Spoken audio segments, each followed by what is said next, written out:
മലയാളത്തിന്റെ ഭാവഗായകൻ പി ജയചന്ദ്രന് അന്തിമോപചാരം അർപ്പിച്ച് പ്രമുഖർ. അവസാനമായി കാണാനും അന്തിമോപചാരം അർപ്പിക്കാനും തൃശൂരിലേക്ക് ഒഴുകിയെത്തുന്നത് ആയിരങ്ങളാണ്. പൂങ്കുന്നത്തെ വസതിയിലും കേരള സംഗീത അക്കാദമി റീജിയണൽ തിയേറ്റർ അങ്കണത്തിലുമായി രാവിലെ നടന്ന പൊതുദർശനത്തിലും നിരവധി പേരാണ് അന്ത്യാഞ്ജലി അർപ്പിച്ചത്.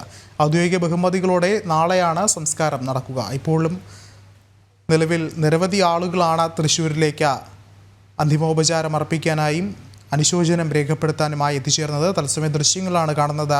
ഗാനരചയിതാവ് ശ്രീകുമാരൻ തമ്പി ഉൾപ്പെടെയുള്ളവർ എത്തിച്ചേരുന്നുണ്ട്. ആനന്ദ് പുത്തൂർ ചേരുന്നുണ്ട്. കൂടുതൽ വിവരങ്ങളുമായി ആനന്ദ, ഒരുപക്ഷെ മലയാളത്തിനെ സംബന്ധിച്ചിടത്തോളം, മലയാള സംഗീത ലോകത്തെ സംബന്ധിച്ചിടത്തോളം തീരാനഷ്ടം തന്നെയാണ് ഗായകൻ പി ജയചന്ദ്രൻ്റെ ഈ ഒരു വിടവാങ്ങൽ, അല്ലെങ്കിൽ അദ്ദേഹത്തിൻ്റെ ആ ഒരു വിയോഗം എന്ന് പറയുന്നത്. അതീവ വൈകാരികമായി തന്നെയാണ് പലരും പ്രതികരിച്ചത്. ഒരുപക്ഷെ ഇപ്പോഴും നിരവധി ആളുകൾ തന്നെയല്ലേ തൃശ്ശൂരിലേക്ക് എത്തുന്നത്? ആണ് മലയാളത്തിന്റെ മഹാനടന്മാരിലൊരാളായ മമ്മൂട്ടി അദ്ദേഹത്തെ കാണാൻ പൂങ്കുന്നത്തെ വസതിയിലേക്ക് എത്തിയിരുന്നത്. ഇപ്പോൾ മഹാനായ എഴുത്തുകാരനും ഗാനരചയിതാവുമായിട്ടുള്ള ശ്രീകുമാരൻ തമ്പി എത്തിയിട്ടുണ്ട്. അദ്ദേഹം റീജിയണൽ തിയേറ്ററിലും സംഗീതാണക്കാരൊക്കെ പൊതുദർശനത്തിയപ്പോൾ അവിടെ എത്തിയിരുന്നു.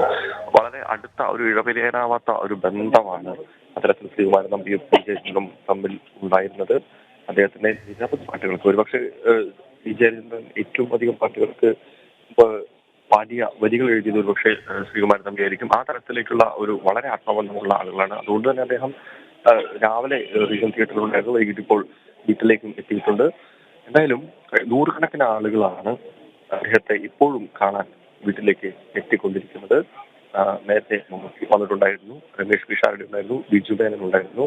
മാത്രമല്ല സംഗീത രംഗത്തെ പ്രമുഖരുണ്ടായിരുന്നു. എം ജി ശ്രീകുമാർ എത്തി അന്ത്യോപചാരം അർപ്പിച്ചിരുന്നു. അതുപോലെ തന്നെ സംഗീത സംവിധായകൻ എം ജയചന്ദ്രൻ അദ്ദേഹത്തെ വസതിയിലെത്തി അദ്ദേഹത്തിന് അന്ത്യോപചാരം അവർപ്പിച്ചു. അപ്പോൾ ആ തരത്തിൽ വിവിധ മേഖലകളിൽ നിന്ന് നിരവധി ആളുകളാണ് അദ്ദേഹത്തിന്റെ വസതിയിലേക്ക് ഇപ്പോഴും ഒഴുകിക്കൊണ്ടിരിക്കുന്നത്. എന്തായാലും ഇന്നും മുഴുവൻ അദ്ദേഹത്തിന്റെ പൂങ്കുന്നത്തെ ഈ വസതിയിൽ ഈ പൊതുദർശനം ഉണ്ടായിരിക്കും. തുടർന്ന് നാളെ രാവിലെ 8 മണിയോട് കൂടി ഇവിടെ നിന്ന് ഭൗതികദേഹം ഇരിഞ്ഞാലക്കുടയിലുള്ള അദ്ദേഹത്തിന്റെ വീട്ടിലേക്ക് കൊണ്ടുപോകും എന്നാണ് നമുക്ക് ഇപ്പോൾ അറിയാൻ കഴിയുന്നത്. തുടർന്ന് ഒരു 15 മിനിറ്റോളം ഇരിഞ്ഞാലക്കുടയിലെ അദ്ദേഹത്തിന്റെ വീട്ടിലും ശേഷം എറണാകുളം പറവൂരിലെ ചേർന്നമംഗലത്തുള്ള അദ്ദേഹത്തിന്റെ പാലിയം തറവാട്ടിലും സംസ്കാര ചടങ്ങുകൾ അതിന്റെ ആചാരപരമായി തന്നെ നടക്കും എന്നാണ് അറിയുന്നത്. വിഷ്ണു. ശരി, ആനന്ദാണ് വിവരങ്ങൾ നൽകിയത്.